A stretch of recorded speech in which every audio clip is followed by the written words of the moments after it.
Today I'm going to show you how to use these gauges. Don't be afraid. It's super easy and it'll save yourself a lot of money. All right, so today we're going to pull vacuum on the Ford Bronco. We're going to pull the vacuum down on the AC so we can go ahead and put the Freon in. And let me show you how to do that. So we've got our vacuum manifold set. We want to turn all of our valves to the open or on position. Okay. Secure this somewhere on the vehicle to where you can still get to it and read it, and all of your lines are going to be able to be hooked to your ports. All right. First, we're going to unscrew the red cap. Counterclockwise to open it.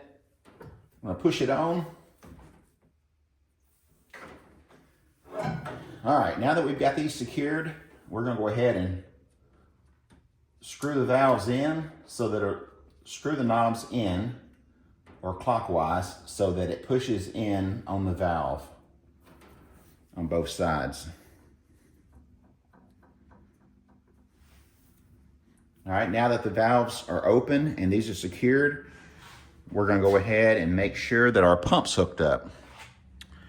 All right, so the yellow line, the vacuum line, make sure that it's tight. Make sure these are tight. Make sure these are open. Make sure the yellow line is hooked up to the pump. And now you're ready to turn the pump on and start pulling vacuum. And what we're going to be looking for is a negative vacuum on the pump, meaning that we're pulling vacuum. Now, you'll do this for about an hour. 45 minutes to an hour until you've got a good negative vacuum. Once that's done, you'll close your valves. We'll come back to that in a minute.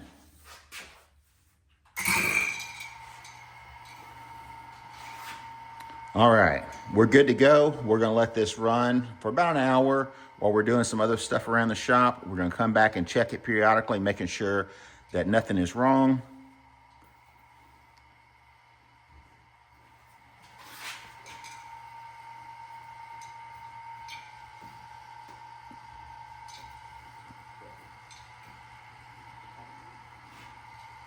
All right, we're gonna let that run. We'll be back shortly. As I was saying, I'm pulling vacuum on the vintage Bronco build. It's one of the last things we've got to do. Here's what I've done so far. I put my gauges where I could see them, where the vacuum hose goes to the vacuum pump. All the other lines go to the high side's hooked up and the low side's hooked up. All right. All of the valves are open on here. So turn to the left to open.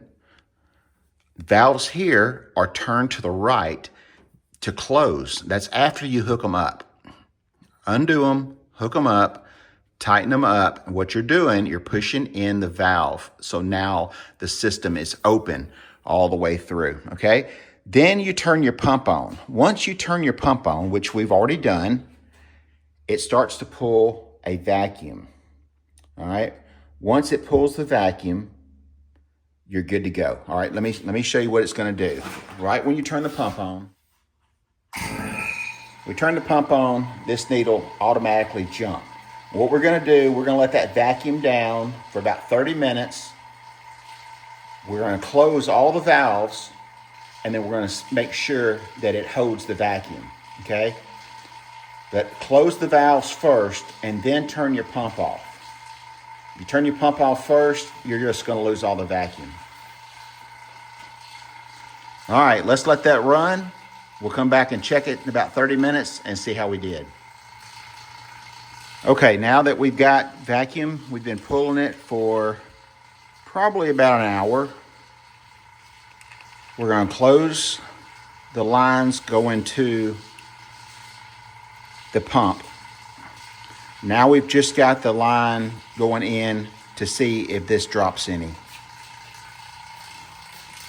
Now we turn the pump off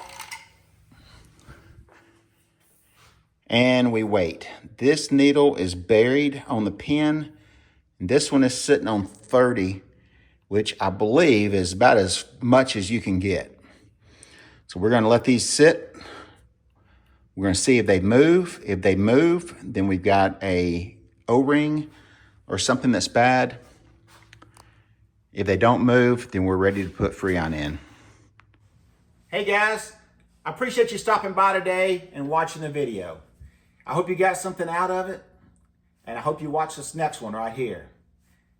As always, thanks for watching. Now get out in the garage and go build something. See you guys in the next episode. Spanky's gone.